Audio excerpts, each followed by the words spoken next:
Dear students, in this video lecture series, we will learn about gear trains. At the end of this lecture series, we will be also solving problems on gear trains. It is important to note here that your fundamentals of gears must be clear for better understanding of gear trains. So, please go through video lecture series on gears before proceeding. In this video lecture, we will understand what is gear train, what are the terms typically defined with respect to gear trains like velocity ratio, train value, etc. And we will also learn some types of gear trains. So let's begin. Consider power is required to be transmitted between these two shafts and for which we use only two gears like this. Gear A is a driver and gear B is driven, and both are rotating in opposite directions. You will notice since the distance between the shafts is large, the size of the gears is also big. Now, instead of using only two gears, if we use more number of gears, then the same power can be transmitted between the same two shafts like this. In this configuration, you will find the gear sizes are smaller and we are still able to transmit the same amount of power. The arrangement is compact as well. In many practical applications, especially when the distance between the shafts is considerably large and there is a space constraint, instead of using a single gear pair, number of gears will be used and arranged in such a way that same amount of power and torque can be transmitted. Such a combination of gears is called as a gear train. So, sometimes two or more gears are made to mesh with each other to transmit power from one shaft to the other. Such a combination is called a gear train. Gear trains are typically used when large reduction ratio is to be obtained. That is, when there is considerable difference between speeds of driver and driven. Gear trains are also preferred when space constraint is there. Here are some of the practical applications of gear trains. Gear trains are typically used in wristwatches, back gear of lathe machine, gearbox of automobile, internal combustion engines, and even in differential of automobiles. Now we will go through types of gear trains. There are four types of gear trains: simple gear train, compound gear train, reverted gear train, and epicyclic gear train. Let's discuss about simple gear train. Please see this animation. In a simple gear train, one gear is loaded on one shaft. Two terms are commonly defined in case of gear trains.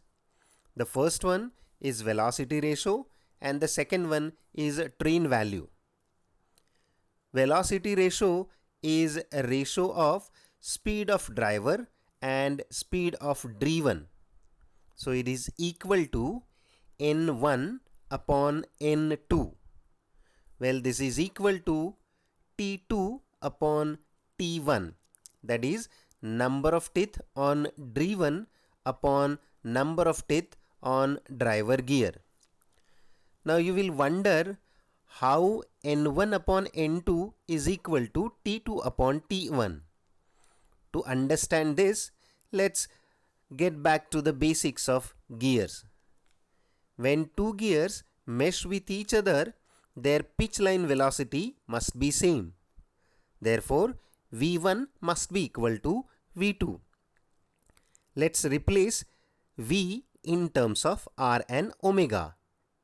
And rearranging the terms, we can write omega 1 upon omega 2 is equal to R2 upon R1. We know R is M into T by 2. So R2 will be equal to M into T2 by 2 and R1 is equal to M into T1 by 2. And we also know omega 1 is equal to 2 pi N1 divided by 60 and omega 2 is 2 pi N2 divided by 60. After all substitutions, we will get N1 upon N2 is equal to T2 upon T1. Train value is the ratio of speed of driven and speed of driver. It is basically reciprocal of velocity ratio. So the train value will be equal to N2 upon N1 and that is equal to T1 upon T2. Now consider three gears in mesh with each other like this. Let's calculate velocity ratio and train value for this combination. For gears 1 and 2, using earlier discussion, we can write N1 upon N2 is equal to T2 upon T1. Similarly, for gear number 2 and 3, we can write N2 upon N3 is equal to T3 upon T2. Let's multiply right hand and left hand sides of these equations and we can write N1 upon N2 into N2 upon N3 is equal to T2 upon T1 into T3 upon T2. N2 and T2 will get cancelled on either sides and we can write N1 upon N3 is equal to T3 upon T1.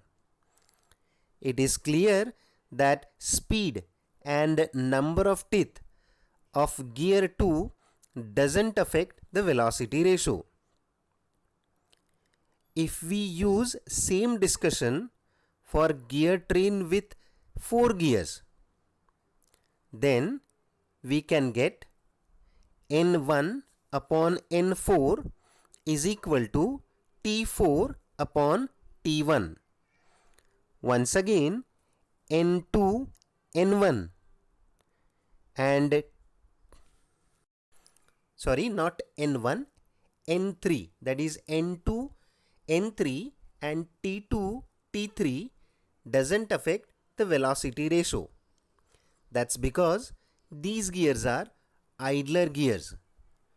So in general, for a simple gear train, velocity ratio is equal to speed of first driver upon speed of last driven and it is equal to number of teeth on last driven upon number of teeth on first driver.